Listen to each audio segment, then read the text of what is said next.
पिचकारी से निकली फचर फचर गोली या क्यों नहीं बोली कैश किया जावे होली। बोलो जो वीरा सारा रा। सबसे पहले तो आप सब लोग के हमारा तरफ से हैप्पी होली। आज सवेरे के पहर में जैसे ही कपड़ा उपड़ा झाड़ी उड़ के हम बाहर आवनी तो देखे नहीं हो सब लागे हमारा के एकदम से राखी से भर देने लोग। कैश की गाँव में तो होली तो पहले राखी और माटी से होला। तो फिर बिना देरी के हम तो एक गैंग में शामिल हो जानी ओकर बाद हमनियो चल देनी जा गाँव में तो राखी माटी खेल।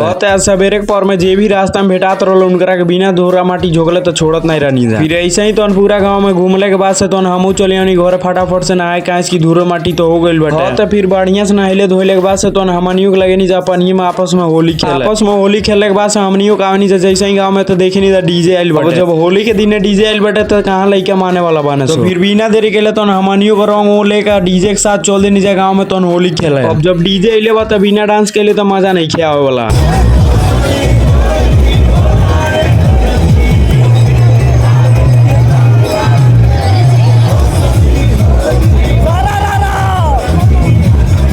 और हाँ ये होली के स्पेशल पे चाचा के डांस कैसन लागल एक बार कमेंट में तो बताओ लोग।